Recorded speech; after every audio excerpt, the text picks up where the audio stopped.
Hey guys, I'm Megan, and I'll be teaching in South Korea come this July. But I thought while I was still at home in Kentucky that I would make a few videos just kind of about the things that you're going to have to do while you're still at home too, and while it's all still fresh in my mind.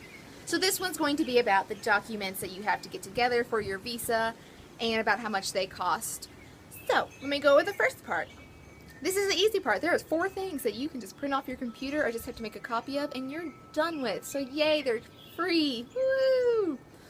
First one is you need a copy of your information page of your passport. Make 2 copies of that because you'll send one to Korea and you'll send one to the Korean consulate here in the United States. And just make sure that that one is legible so they can read it.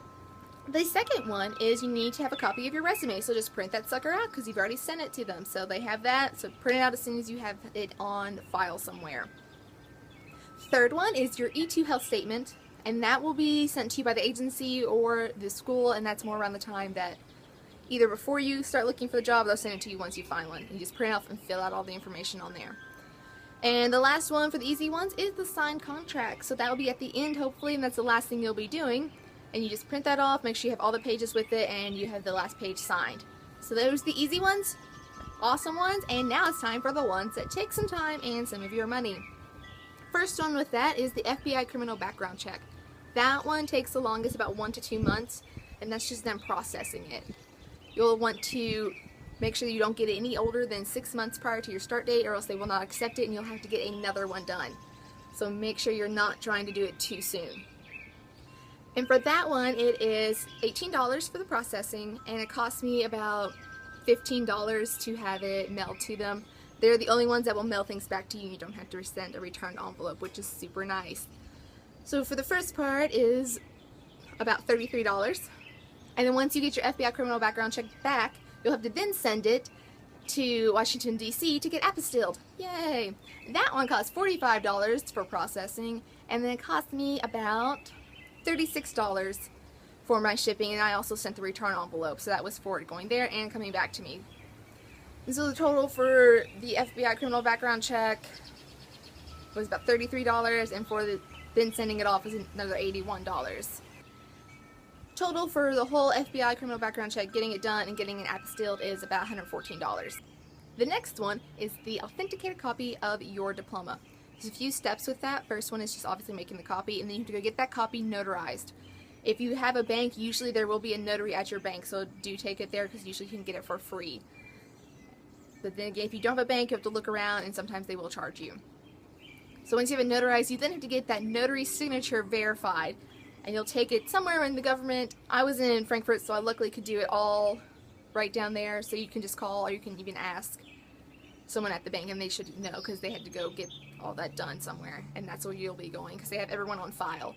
So you'll take it to that place, and then they will give you a piece of paper, staple it to the notarized copy of your diploma, and then you'll take that, the copy with that paper saying that they are actually someone who can notarize a document, and then you'll take that to your Secretary of State office, and they will apostille your copy of your diploma.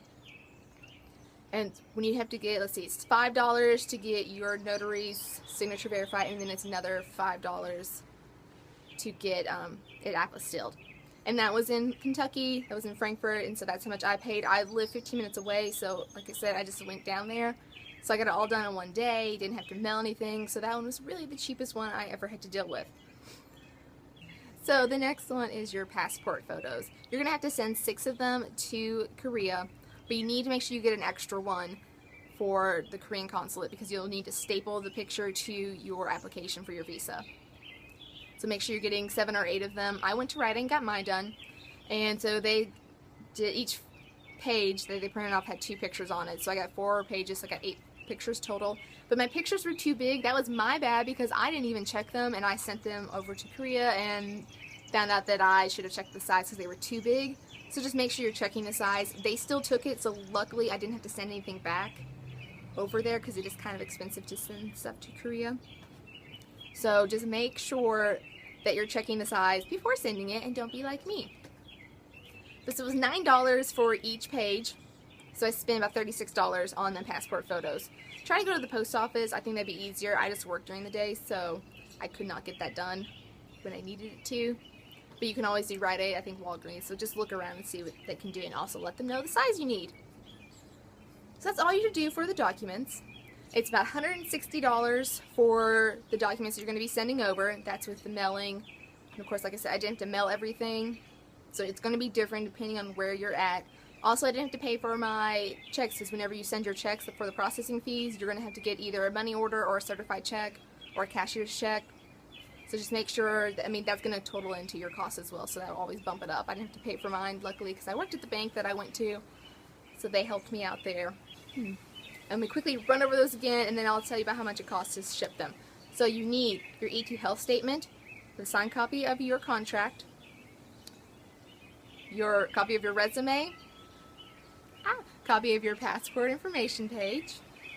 You need the FBI criminal background check apostilled. You will need an authenticated copy of your diploma that is apostilled, and the 6 passport photos. All of those will be sent to Korea.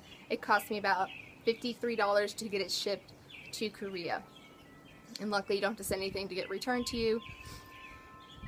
So that takes the price up to about $214. So you're looking at the first part, getting everything to Korea for your visa, looking at about $214 or more.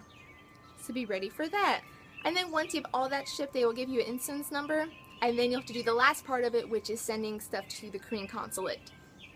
Now for them, you don't have to send as much. Call them first, because your school or agency or whoever should give you their number, so you'll know which one you need to call. Call them and just verify, that was a B, that they only need these certain things. The only things I had to send to them was the contract, the visa application with my passport photo attached to it, another copy, like I said, of the passport information page, and you also have to send them your actual passport, and then also a $45 processing fee. Now, because I was sending them my passport, I spent more money on my mailing and shipping than I probably, you have to, or not I had to, or you might not want to spend as much, but I got it to them in 1 day and back to me in 2, so I knew that my passport was not out there that long. So it cost me $60 just to have that shipped to them, because you do have to send a return envelope again. So just for the Korean consulate and getting the final part of your visa done, it costs you about $105. So then you've knocked up your total to about $320 something. I'm not doing math today. So all together for your visa, with all the documents and the paperwork, you're going to look at about $350. So just be prepared. There's a lot to do on the side. So stay on top of it. Don't slack off, because usually once the ball starts rolling, it goes really fast, and you want to have everything done as much as possible, at least, before you're starting to get interviews. So I hope this was helpful. If you have any questions, please ask them below. I'm more than happy to answer them, or if I need to make a list of something, I don't know, whatever you need. I'll try to put some links down below as well. So if you like this, give it a thumbs up, and I will see you all later.